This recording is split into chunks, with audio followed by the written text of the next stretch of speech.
예수님을 구주로 믿는 사람들, 예수님을 기적을 체험하고 그동안에 자신의 죄를 청산하고 예수님을 믿기로 한 사람들, 그리고 또 예수님의 제자로서 그 예수님을 가르침을 따라가는 사람들, 또 하나님의 종으로 부르심을 받은 사명을 감당하는 사람 등 다양한 신앙인의 모습이 그 당시에도 존재했습니다. 우리 또한 마찬가지입니다. 어느 누구는 예수님을 구주로 믿는 사람이기도 하고요, 어느 누구는 나는 그리스도인이야 라고 자부하면서 스스로가 확신할 수 있는 사람이고요, 혹은 나는 예수님을 진정으로 따라가는 제자다 라고 하면서 예수님의 가르침을 쫓아 살아가는 사람도 있고요, 또 나는 하나님의 종입니다 하면서 자신의 인생의 전부를 하나님께 드리는 사람들도 있습니다. 이렇게 다양한 믿음의 모습들, 신앙의 자세들이 있지만 오늘 우리의 공통점은 무엇이냐면 바로 예수님을 믿는 믿음으로 구원을 받았다는 거예요.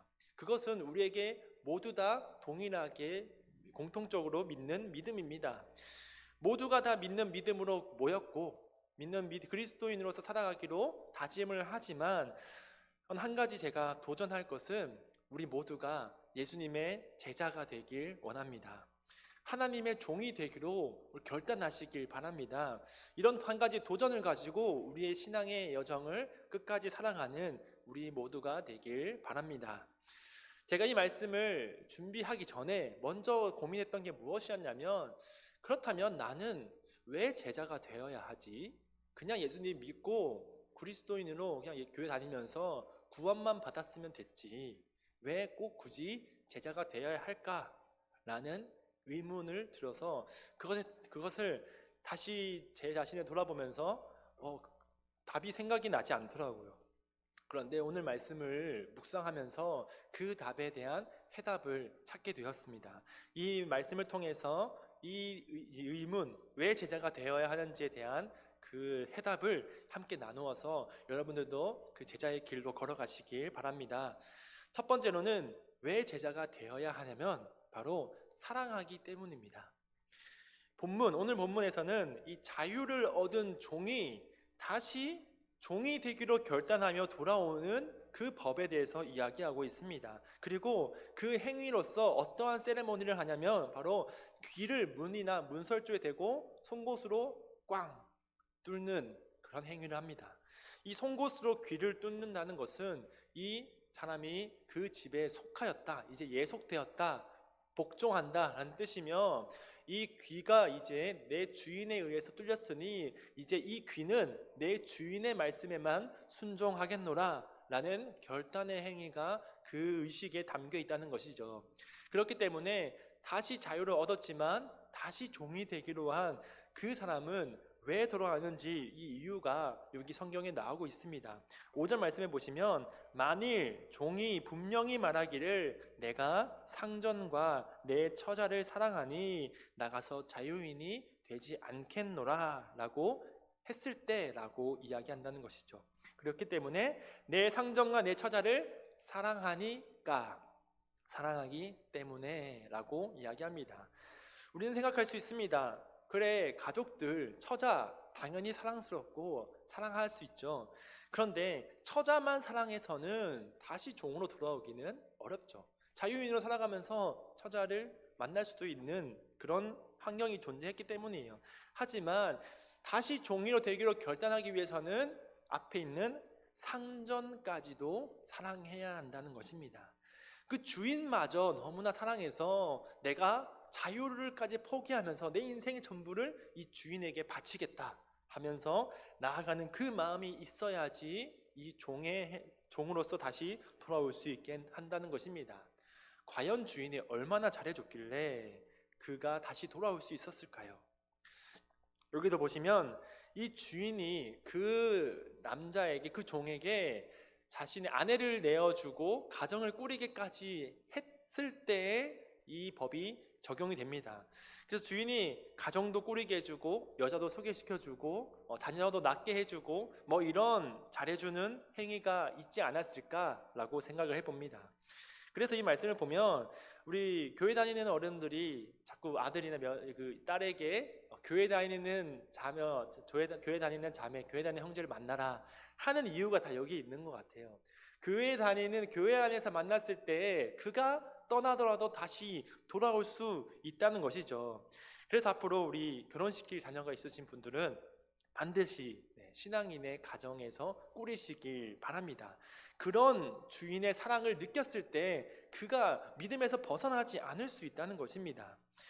근데 이 종에 대해서 다시 한번 우리가 돌아본다면 당시의 히브리인들끼리는 이 종과 주인의 개념이 있긴 했습니다만 우리가 생각하는 그 노예, 우리가 생각하는 그 하인이 아닙니다.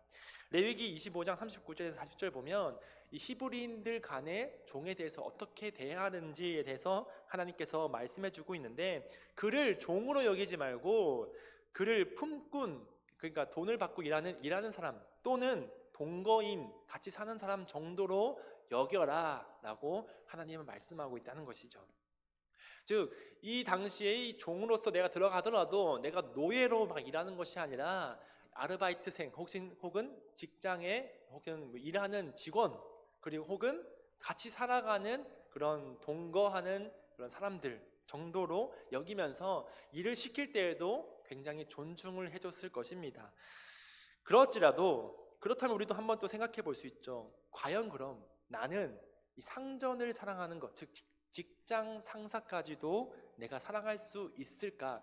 그를 얼마나 사랑했으면 내가 그에게 내 인생의 전부를 드릴 수 있다고 이야기할 수 있을까? 여러분, 직장에서 직장 상사를 내 인생의 전부를 바칠 정도로 사랑하는 분들이 얼마나 많이 있을까요? 저는 몇 없다고 생각합니다. 아주 희박하다고 생각합니다. 직장의 상사까지도 그 사랑하긴 하지만 내 인생의 전부까지 바칠 정도로 사랑할 수는 힘들죠.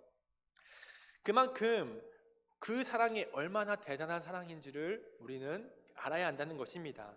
그렇기 때문에 이 상전을 그만큼 사랑해서 자신의 인생을 바칠 정도가 되는 상전의 품격, 인격이 있어야지만이 그 종이 자신의 자유를 포기하면서까지 종이 될 수, 다시 종으로 돌아오는 행위를 할 수 있다는 것입니다.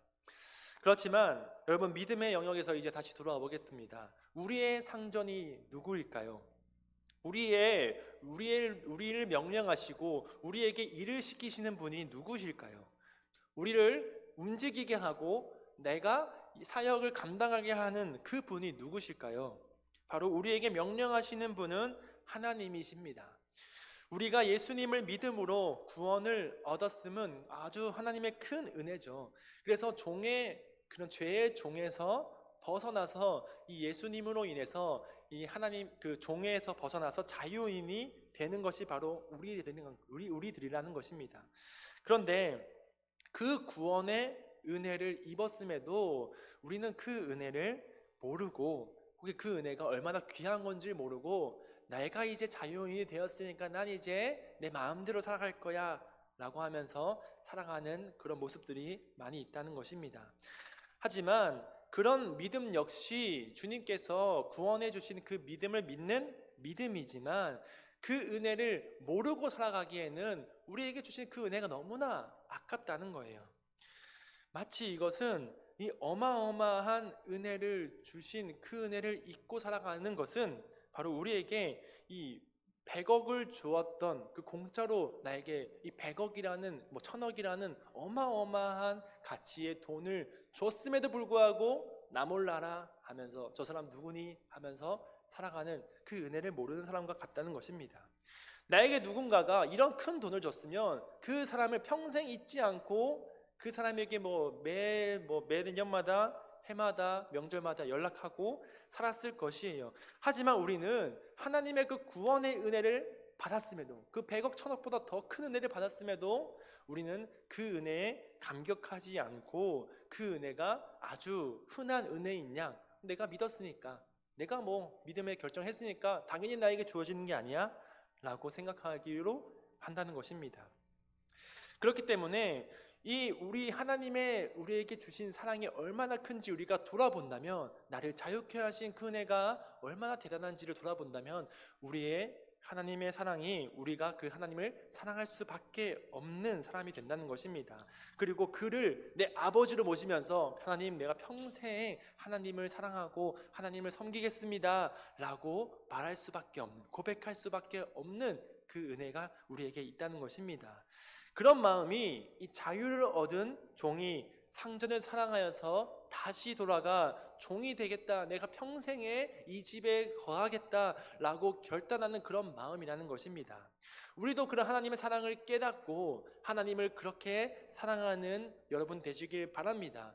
우리에게 주신 그 구원의 은혜가 얼마나 큰지 우리는 계속해서 곱씹어야 하고 계속해서 생각해야 된다는 것이죠. 그리고 그 은혜에 감사하며 그 은혜를 사랑으로 다시 고백하면서 주님께서 주신 나에게 큰 은혜, 정말로 주님은 내게 많은 것을 베푸시고 자비로우신 분이시고 나를 정말로 그 자신의 본보다 더 사랑하시는 분이시라는 것을 깨닫고, 하나님, 주님 같은 상전이 없습니다. 주님 같은 윗사람이 없습니다. 하나님 같은 분이 없습니다. 내가 이 세상 살아왔는데 하나님 말고는 다 못된 사람들, 악한 사람들밖에 없습니다.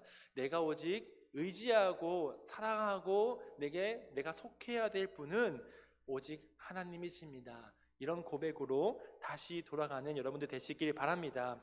그래서 우리도 이렇게 결단하길 원합니다. 주여, 내 귀를 뚫으소서. 주의 종이 되겠습니다. 주의 제자가 되겠습니다. 이런 고백을, 결단을 하는 여러분들 되시길 바랍니다. 두 번째로 우리가 왜 제자가 되어야 하냐면요, 바로 주님의 제자가 되면 기쁨이 넘치기 때문입니다. 우리의 신앙의 흐름이 어떨까? 우리 요즘 우리의 믿음의 모습이 어떠한 흐름일까? 좀 생각을 해봤는데, 그런 생각을 하면서 할수록 요즘 시대적 상황과 매우 맞물려 있다는 것을 저는 생각을 했습니다. 제 개인적인 의견입니다. 결혼과 출산과 그리고 신앙과의 상관관계, 그게 있다는 것이죠. 요즘 청년들, 젊은 사람들 사이에서 결혼에 대한 생각, 출산에 대한 생각이 청년뿐만 아니라 우리 전 세대, 우리나라에 있는 모든 신앙의 모습과 아주 유사한 점이 많다는 것을 생각했습니다. 한 이혼 전문 변호사가 이런 말을 했습니다. 독신으로 이것저것 취미를 즐기고 돈도 모은 사람이 막상 결혼을 하려고 보니까 그동안에 내가 즐기던 거, 모았던 돈들, 이것들이 다 제약이 된다는 거예요. 그렇기 때문에 편리하게 내가 하고 싶었던 거 살았지만 이제는 그것들 못하는 것이 불편하게 느껴진다는 것입니다. 그래서 그 사람들이 그렇게 얘기한대요. 결혼을 왜 해야 돼? 왜 결혼해야 돼? 난 이렇게 편한데, 난 이게 살기 좋은데, 즐거운데. 그런 질문의 정답은 그래, 결혼하지 마 라고 될 수 있지만, 그 질문에 대답을 하기 전에 그 질문 이전에 있는 그 논리로 따지면 편할 것을 찾는 거잖아요. 내가 편한 인생을 살기 위해서는 사람 인생이 그렇게 편하지만 않기 때문에 이 사람으로 태어난 것 자체가 너의 그 편함을 방해할 것이다. 그렇기 때문에 사람으로 태어나서는 안 돼 라고 답할 수 있다는 것입니다. 인생은 어떻게 해도 편할 수 없다. 그렇기 때문에 독신으로 살기 때문에 편한 것이 아니라, 결혼을 했기 때문에 불편한 것이 아니라, 결혼을 해도 불편하기도 하고 편하기도 하고, 독신으로 살아도 편하기도 하고 불편하기도 하고, 즉 편리함과 불편함의 논리로는 이 출산과 결혼에 대해서 이해할 수 없다라고 이야기한다는 것이죠. 왜냐하면 결혼했다 쳐도 아기를 안 낳고 둘이 살면 훨씬 편하지 않을까라고 하는 것이 요즘 또 세상의 논리죠. 돈을 더 많이 모을 수 있지 않을까? 돈을 많이 모으면 우리가 더 편리하게 살 수 있지 않을까? 행복하게 살 수 있지 않을까? 아기를 왜 낳아 그럼? 라는 질문을 똑같이 한다는 것입니다. 우리에게 인생의 불편함은 80%에서 90% 정도지만 우리의 10%에서 20%의 행복함이 있기 때문에 우리는 행복한 삶이다 라고 고백한다는 거예요. 마찬가지로 결혼 생활 90%, 80%가 불편합니다. 그렇지만 이 10%, 20% 함께 살아가는 행복이 있기 때문에 행복한 가정이다 라고 고백할 수 있다는 거예요. 아기도 마찬가지예요. 아기를 키우는 건 80%, 90% 뭐 불편해요. 내가 하는 거 다 포기해야 되고 그렇습니다. 하지만 그 10% 20%의 행복함이 8, 90%의 불편함을 잊어버리게 만든다는 거예요. 그리고 아기를 낳으니까 참 행복하다, 좋다 라고 우리는 고백할 수 있다고 이야기합니다. 우리의 인생의 대부분의 시간은 고민하고 스트레스 받고 노동하고 불편함에 쌓여 있습니다. 하지만 우리의 그 10%에서 20%의 시간 동안에 그 행복의 시간, 쉼의 시간이 있기 때문에 우리는 그 힘든 일마저도 나는 행복한 사람이야 라고 고백할 수 있다는 것이죠. 하지만 이 10%, 20%의 행복함을 느끼지 못하고 기쁨을 알지 못하는 사람들은 자신의 인생이 불행하다고 이야기해요. 80%의 불편함과 힘듦이 전부라고 생각하면서 내가 더 이상의 불편한 일을 하기 싫어. 저거 막상 해보면 불편할 것 같아, 힘들 것 같아, 피곤할 것 같아, 시간 아까워 라고 이야기하는 것이 바로 이 시대의 문제라고 이야기할 수 있습니다. 믿음에서도 마찬가지입니다. 믿음의 영역에서도 하나님께서는 우리가 믿음으로 결단하고 고백하며 행동을 하기 위해서는 80%의 불편함을 우리는 감수를 해야 돼요.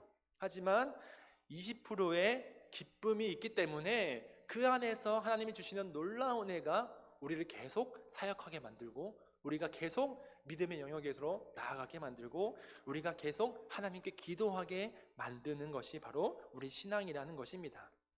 그렇기 때문에 과연 그렇다면 우리가 왜 나는 예수님 믿고 주일날 예배 드리고 그렇게만 살아가고 싶은데 왜 굳이 제자가 되어서 말씀에도 매달리고 삶에서 시험도 겪어야 되고 도전도 해야 될까? 그거 힘들고 어려운 일인데 왜 우리가 굳이 그래야 할까라는 의문이 들지만 그에 대한 해답도 역시 마찬가지라는 것입니다.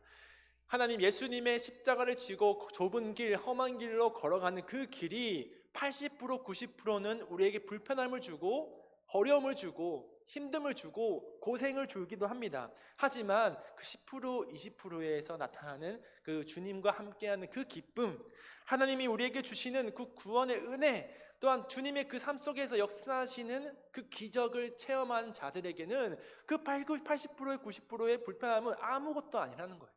아무것도 생각나지 않게 하고 오직 뭐예요? 감사합니다.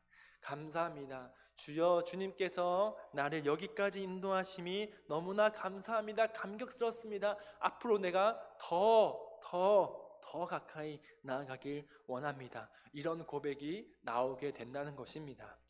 여러분, 제자의 길은 십자가의 길로서 좁고 험하여 아무도 가지 않으려고 하고 언뜻 봤을 때 저거 힘든 일이야, 저거 불편한 일이야 라고 고백합니다. 하지만 주님은 자기의 십자가를 지고 나를 따르라 라고 제자들에게 명령하십니다. 이 말씀은 모든 그리스도인에게 주신 말씀이 아닙니다. 바로 예수님을 따르기로 결단한 제자들에게 주신 말씀이라는 것이죠. 내가 제자로서 살아가겠다 결단하신다면 이 말씀에 응답하시길 바랍니다. 그리고 죄에서 자유를 얻어서 자유인이 되었지만 내가 스스로 나의 십자가를 지고 주님께 나아가서 주여 내 귀를 뚫어 주시옵소서, 내가 주님께 속하고 내가 주님의 제자가 되겠습니다 라고 고백하며 결단한 여러분들 되시길 바랍니다. 세상이 줄 수 없는 기쁨 그 안에서 누릴 수 있고요, 주님과 영원히 함께 살아가면서 삶의 영역에서 하나님의 말씀이 이루어지는 은혜가, 기적이 그 삶 속에서 역사하는 은혜의 삶으로 하나님은 초대하신다는 것입니다. 우리 모두가 그렇기 때문에 제자가 되어야 한다는 것이죠. 이제 우리는 모두 제자가 됩시다. 그리고 이렇게 또 결단합시다. 주여 내 귀를 뚫으시옵소서, 내가 주의 제자가 되길 원합니다. 이런 결단을 하면 하나님의 종이 되는 삶을 살아가는 여러분들 되시길 간절히 바랍니다. 마지막으로 왜 제자가 되어야 하냐면 바로 우리가 안전하기 때문이에요. 귀를 뚫는 일은 이제 평생 그 주인과 그 집에 내가 속한다는 약속입니다. 이제는 내가 내 소유가 아니라 내 인생이 그 주인의 소유로서 이제는 그 주인의 보호 아래 있다는 것을 고백하는 것입니다. 그래서 내가 주님께 결단하고 내가 제자 되기로 하겠다, 주님 내가 하나님의 종으로서 내 인생 주님께 바칩니다 라는 결단과 그 귀를 뚫는 행위 이후부터는 사랑하는 주님과 평생 살아가는 것입니다. 그리고 사랑하는 가족들과도 평생 살아갈 수 있습니다. 미래의 걱정, 인생이 어떻게 될까? 앞으로 파도가 어떻게 칠까? 내가 그 파도를 어떻게 헤쳐나갈까? 고민할 것도 없습니다. 나는 그냥 주인이 시킨 일만 하시면 되는 것이죠. 우리의 삶의 영역에서 그 풍파와 파도는 이제 주님의 그 집 안에 우리가 속해 있기 때문에 그것을 막아주시는 분은 이제 더 이상 내가 아니라 주님이라는 것입니다. 내 주인이 이제 나를 지킨다는 것이죠.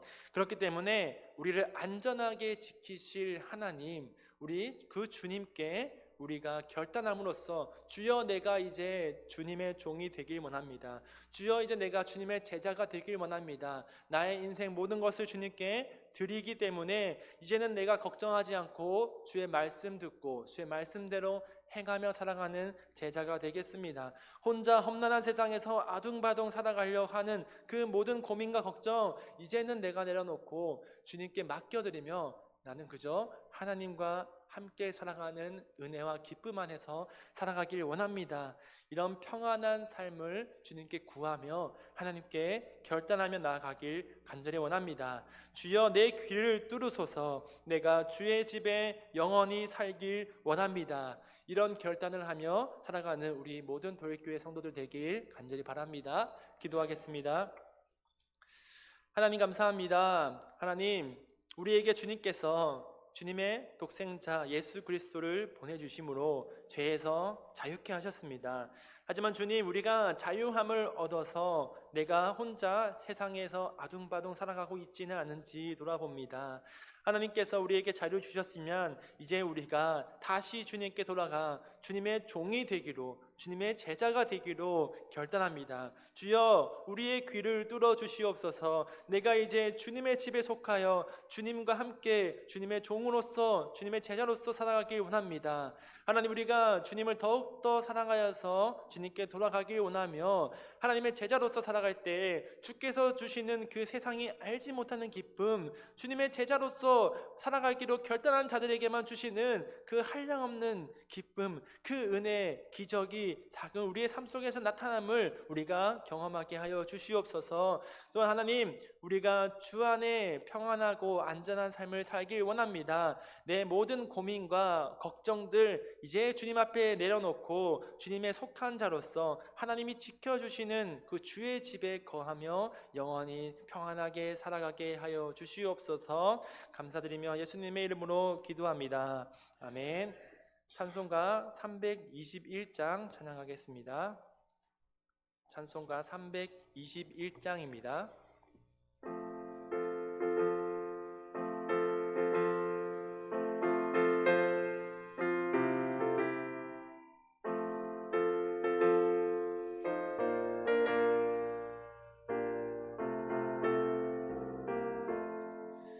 날 대속하신 예수께 내 생명 모두 드리니 늘 신실하게 하소서.